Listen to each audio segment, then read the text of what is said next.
Now, Sports Talk with Broads. Here's Hunter Brody.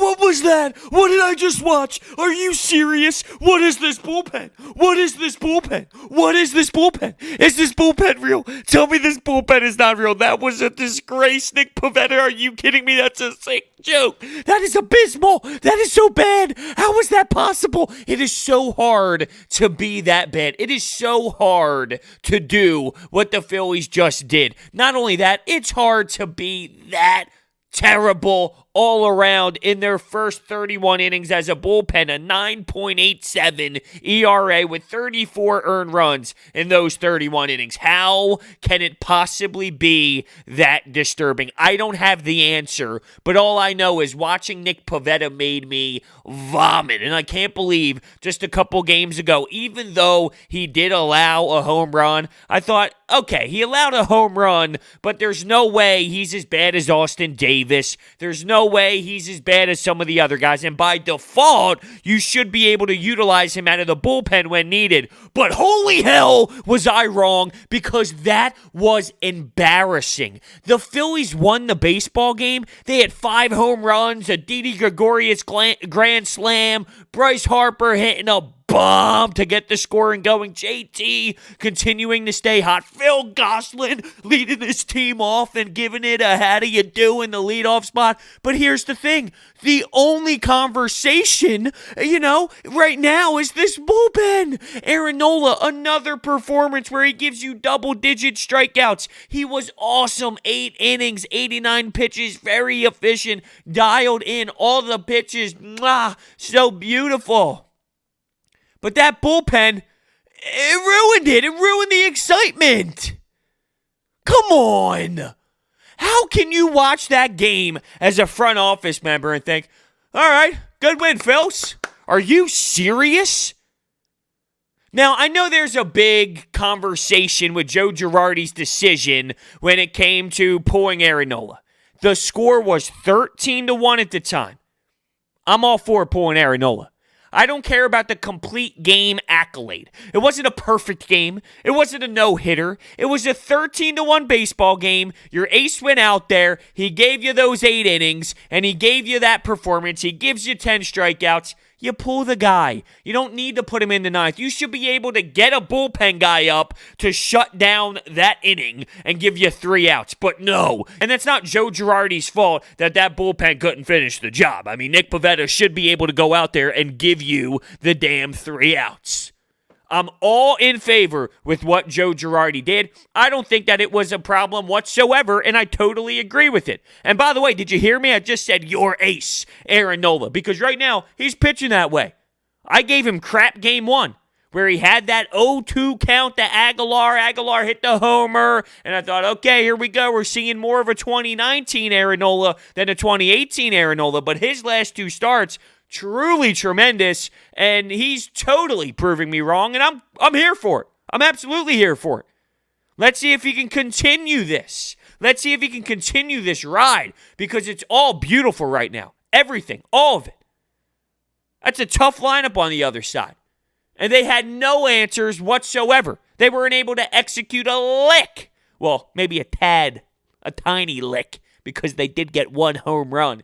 That one mistake Aaron Nola made, they did hit a home run. But with that offense today clicking on all cylinders, who the hell cares? Because Aaron Nola was stellar in every other situation during this baseball game. Now, this episode is sponsored by Orbit Energy and Power, and with over 20 years of experience in the solar industry, they are home to your solar experts in both residential and commercial projects. They make sure that your electric bill will be eliminated.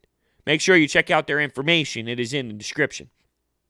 A couple things I like from Aaron Nola outside of the actual performance when it comes to the pitches. 1, Joe Girardi said after the game that Aaron Nola was not happy. All right, Aaron Nola wanted the ball. Aaron Nola wanted to go back out there, and he wanted to complete the game. Good.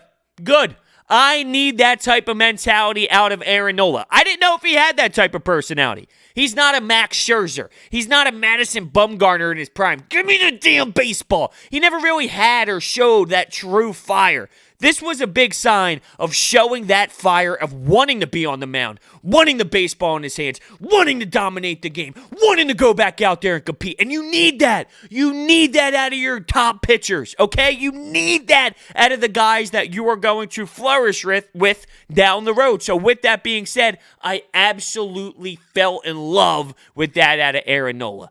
Also, with Nola, it's a blowout game, right? Totally destroying the Braves. He allowed a walk. What did that walk do? It ate him alive. You could see his body language. You could see how pissed off he was inside that he walked a batter. And that goes hand in hand with being pissed off that he got yanked out of the game. It's the competitive nature. It's the insides ripping him apart that he isn't excelling to the best of his ability, even when it is a game where the Phillies are completely in hand. Some pitchers go, hey, look at the scoreboard. Look at where we are. It is what it is. It's just a walk. Let's move on to the next batter. And to an extent, I don't mind that mindset in a big-time blowout to some extent, but it does satisfy me that he wants to be a perfectionist. He wants to make sure that every single batter, no matter what the scoreboard is, no matter what is happening in the game, that he is giving it all that he possibly can be and dominating as much as he possibly can. And I love that out of Aaron Nola, no doubt. These last two starts were tremendous. And to clarify, because I claim that Aaron Nola is not a true ace, I never claimed he stunk, all right? My assessment wasn't Aaron Nola stinks by any means just because I claimed I don't think he's a true number one. I think he's an upper echelon number two, and if you have a Garrett Cole as your number one, Aaron Nola being your number two is a lethal weapon. That's how I see Aaron Nola, and I still feel that way, but I got to tip my cap to him when he puts on these type of performances because it's almost as if he's telling me to shut the hell up. And these last two games, striking out 12 and 6 innings his last performance and giving you 10 and 8 innings today, truly remarkable. And if he continues to put together these type of outings consistently, well, hold on a second. But we'll see if this is a long-term thing, because that 2018 is more of the outlier. Now, if he does it for this stretch, okay, now we're putting something together here. But it's special, and it's fun to watch. So how about this offense? Wait, one last thing on the bullpen. It got to the point where Hector Neris had to warm up. That's kind of an issue. It's a 13-1 game heading into the ninth inning, and you have Hector Neris having to warm up because your bullpen couldn't figure it out. I guess I got more on the bullpen. What the hell am I thinking? Nick Pivetta was such a dumpster fire. I can't comprehend it. How can he be that horrible, terrible, disgusting, vomit-worthy, atrocious? I don't get it. He was getting torched, waxed, barreled up consistently. Put them away. I don't get it. Body language is poor. The same old crybaby Nick Pivetta that I can't stand was out there again on that mound. His stuff is too good to be like that. There's no denying that he has the ability with that fastball to deliver something in that strike zone. Why the hell can't he just put it together? Why can't he find a way to utilize that skill set and actually make it work? Because it's there, like him or not, when you look at his repertoire, he should be able to be successful with what he has, with what he can do. How is it to the point where he goes, what was his finishing line? Where is it here? Oh, I know I have it written down. Where is it here? Oh, I got it written down before Aaron Nola's performance and all the great hitting. 1/3 of an inning, 6 hits, and 6 earned runs. Stop with that nonsense. Should he even deserve another opportunity? Well, you know he's gonna, right? I mean, what's the alternative at times? Not only that, this team is going with the same philosophy with any pitcher that stinks. Of course they're going to have another chance. Vince Velasquez, apparently he is going to get another opportunity for his next start and do some sort of backpacking with Spencer Howard. So it'll be a Vince Velasquez, Spencer Howard combination start. Of course Vince Velasquez is going to get another opportunity. Why wouldn't he get another opportunity at this point? It's a sick joke with some of these guys. I was driving home from the radio station the other day, and I was thinking to myself, how damn long are we going to do this with Vince Velasquez, Nick Pivetta, and these guys? How long? It's every single season. At what point is it this guy doesn't work? At what point is it this is not going to be something that we can keep trying? It doesn't work. Oh, man. You would forget that the Phillies actually won this game. You would forget that this team actually split the 4-game series. And I just feel like this is how it's going to be every single day. Every day it's going to be an emotional roller coaster. And they're going to sit around this 500 record until they either go on a brutal downward spiral or they're going to put together a couple game win streak. But I just feel like you're going to see a lot of splits and then a lot of series where you win the one and then the next series you fall. And then you win the one and then the next series you fall. I just sense a 500-ish season once again. And we'll see, though. I mean, we'll see. It just has that vibe. One day, it's like, yeah, look at these home runs. Look at this offense. They can actually hit the ball. And then the next night, it's, where's the offense? You have so many hits in this game. You rock Newcomb out of the league, essentially. Newcomb went 1 1/3. That was the starting pitcher. 1 1/3. And then somehow, some way, they'll see the Orioles tomorrow, and you'll put up a 3-hitter or a 2-hitter. I mean, that's just what this team has done. It was such a good day for the hitters that Scott Kingery actually had a hit. That Roman Quinn had 3 hits and a home run. It's absurd. That's how bad the pitching was today. That's how good the hitting was today. They were actually able to get some hits from the guys who've been struggling. Gene Segura hit a homer. Are you kidding me? That's how you know the ball was flying out of the ballpark, when those type of players are consistently doing some things positive out there as a unit. That unit was successful. Scott Kingery, Gene Segura, Roman Quinn. The hell? It's been a long time since we had any success there out of those players. Are you for real? Come on now. Gosselin doing it again. That top of the lineup.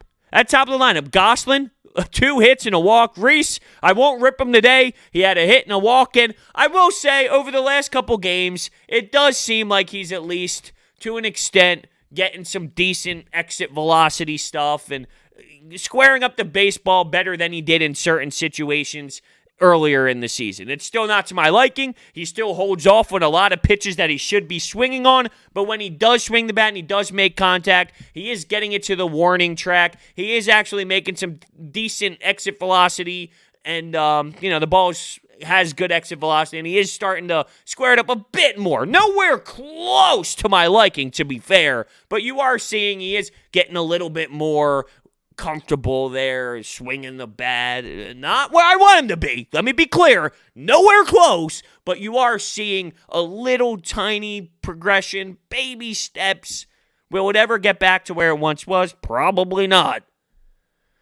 But this is me being super optimistic, even though I've been down on Rhys Hoskins for a long time. I'm just trying here. I'm trying to convince myself. Broads, there is starting to be better contact when he does swing the bat. It's not a lot at all, but there's something there. Please grab onto it. This is me just trying to convince myself that this will eventually work, even though deep down I know it's not going to work. It's just not going to work with Rhys Hoskins. He's not going to be that guy again, and it's a little bit devastating. But I'll give him the benefit of the doubt in this game with the hit and the walk. And Bryce Harper, 2 hits, the 3-run bomb. This thing was a moonshot to start the Phillies off with the 3-0 lead. And he did get hit by that pitch. And when he got hit by that pitch, I almost fell over. I was like, no, you got to be kidding me. You can't hit him.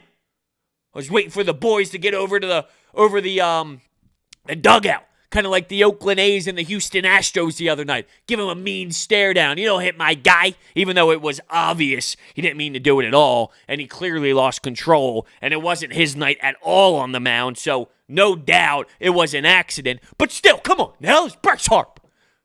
Luckily, he had the padding on the hand as well. I'd be devastated if he went down. And then the other night, what happened? He had an awkward fall out there in right field, and he was playing with his ankle a bit. He was kind of holding his cleat and moving his ankle around. He got up slow. Every time he went down, I'm like, no, we can't be doing this. Other guys had fantastic nights as well, and we'll get to them. But support for Sports Talk with Broads is brought to you by Manscaped, who is the best in men's below-the-belt grooming. Manscaped offers precision-engineered tools for your family jewels. They obsess over their technology developments to provide you the best tools for your grooming experience. I'll tell you what, this Lawnmower 3.0 is magnificent. It's got the LED lights for the shower. You can just have some fun in there and make sure you get everything you need to. The quiet stroke technology, it's incredible. It's the greatest invention I've ever utilized in my life. And you can use the promo code BROD at manscaped.com for 20% off and free shipping.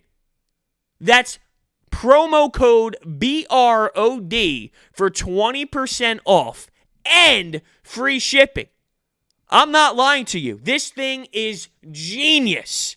You want to make sure you're cleaned up down there? You want to make sure everything's smooth and solid for when you're having a little bit of fun? You got to get the Lawnmower 3.0. They've upgraded to a 7,000 RPM motor with quiet stroke technology, people. It's incredible. Promo code BROD. So how about JT Realmuto? This guy is really making a statement to the front office. You better sign me. You better sign me. And you know where I stand with that. It's not easy. It's not easy with where he is with his age and factor in how much he wants to get paid. But if there's a way, if Rhys Hoskins doesn't work, that he shifts to first base at some point in his career, and then you still have him playing where it's not just a DH situation and you can utilize the DH elsewhere and still have him playing every day. I'm not against signing JT Realmuto. I never was against signing JT Realmuto. I just brought up the other side on why it's not as simple as pay him whatever he wants. I don't care what he wants. Make sure you sign him and pay him whatever. You can't go down that road. So I was playing devil's advocate a bit when bringing up the contract situation. With that being said, he's making a true statement, and it seems as if, hey, other guys are going to be really interested if he's going to put together this type of performance. So this puts pressure on the front office to make sure that they knock this out of the park, no pun intended, and they sign a player like JT Realmuto. 2 hits, a 2-run homer, 3 RBI on the night. No doubt he was very successful, and he is arguably the best hitter for the Philadelphia Phillies right now at this moment. The hottest hitter. Although, Phil Gosselin. Phil Gosselin. This is incredible. It just continues to happen. It's nonstop hitting for my man Goose. Barrels. Whatever you want to call him. Nonstop. Always executing when he gets the matchup. I just hate that he only is going to hit certain times. I feel as if when you're this hot, I don't care if it's a lefty, I don't care if it's a righty, put my man up there. Put my man up there. But that's not how they're doing this. You know how it is. They go by the numbers with all these hitters, and there's a new lineup all the time. I don't care. Righty, lefty. I don't care. Give Phil Gosselin a shot. It's kind of like why I was a little frustrated the other day when they wouldn't let Adam Hazley face a lefty. And they brought in Andrew McCutchen, who hasn't been hot at all. He hit a little dribbler, which fluky scored a run because there was a man on third. It was Neil Walker. It was a little droop to shortstop. It wasn't as if Andrew McCutchen has been so stellar. Give Adam Hazley an opportunity to prove to you that he can hit the lefties. And same with Phil Gosselin right now. I know that sounds funny, and it is funny. At the end of the day, it's funny. It'll run out eventually. But with it happening right now and him being this scorching hot, play the man. Play him. It's not like the alternative is tearing it up. Andrew McCutchen's not tearing it up. And he doesn't have to hit leadoff, but find a way to get him in the lineup. Can it be much worse than what Scott Kingery's doing? Granted, he had the hit today. I almost gave him the home run. He didn't hit the home run. There were so many, I was losing count. I'm satisfied with Scott Kingery getting a damn hit, a damn single. That's where he's at. Come on now. It's always something with this team, though, huh? I miss it. I miss baseball every single day. The emotional roller coaster. The one thing I'll say right now about this team, though, is I hate the way that they're playing it. Joe Girardi clearly has in the back of his mind next year in play. There's no way that he went into this season, based off of what he has shown us so far when it comes to managing, that he cares at all about this year. It's all about long-term. You want to make sure they're healthy. You want to make sure they're going to be okay. He's managing this season so far as if it's 162. And, it's not really connecting with the rest of us who want to see this team actually make a little bit of a push. He wants to make sure they're good. He wants to make sure they're okay. And I don't want to make it seem like I don't care if players stay healthy. Of course I do. Of course I do. But there's a way to do both. You can still push more of a, hey, let's win mentality as a manager and still focus on the player safety of things. They're being way too cautious to the extreme. I think they can tone that down a bit. I will, and I repeat, I will back up Joe Girardi's decision, though, on pulling Aaron Nola. Because I don't care if that's early in the season. I don't care if that's the middle of the season. I don't care if that's at the end of the season. When Aaron Nola has a 13-1 lead and the 8th inning's over, what's the reason for throwing him back in the 9th? Other than, it would be cool to have a complete game. That wasn't so much, hey, I want to rest him and make sure he's all right, yada, yada, yada, even though that's the manager speak he gave you. It's just what you do. It's a monster blowout win. It's a monster blowout at the time going into the 9th. What's the reason throwing Aaron Nola back out there other than you want it to be cool for him to have a complete game? That's when you utilize some of these, it should be one, but when you utilize a bullpen arm to go out there to throw and finish out the inning. There's no need. I don't care that his pitch count was 89, so I'll support him on that move. But there's plenty of other moves that support, hey, he's clearly going with a 162 mentality and not a 60-game mentality. This one isn't that. This one makes sense on all levels, in my opinion. So there you have it. They split. Does that satisfy you? They play the Orioles tomorrow with Zach Wheeler on the bump to try and fight back to 500. I feel like we've been through 50 games already with the ride that this team has brought us on. It's been, 11 games? It seems like it's been 1,000,000 because of the ups and downs, the bullpen here. Oh, man, the hitting's awful. They drag you through so many boring games where they can't hit. It seems like we've been through so much. It's kind of like it felt Gabe Kapler was here for 10 years. He was here for 2. That's how I feel right now with this team right now. It feels like it's been so many games. It's been 11. I don't know if I can handle 162, although I would love it at the same time. I embrace the emotional ride. I embrace the frustration, how pissed off I am at times, how excited I get on random Wednesday night games at 7:05. I love it. I embrace it. That's why I'm here. So there you have it. Thank you all so much for listening to this episode. A 13-8. A 13-8 victory. Should have been 13-1 to 13-8. It's funny, when they were up, I believe they had 10 runs at the time. It was after the 2nd inning. I said, imagine if, I tweeted this out, imagine if the Phillies bullpen blew this one. I was almost close to quote tweeting myself. Uh-oh, bros, you jinxed them. I can't believe Hector Neris actually warmed up. What a catastrophe, really. I'll leave you with that. Thank you all so much for listening, and I will see you next time.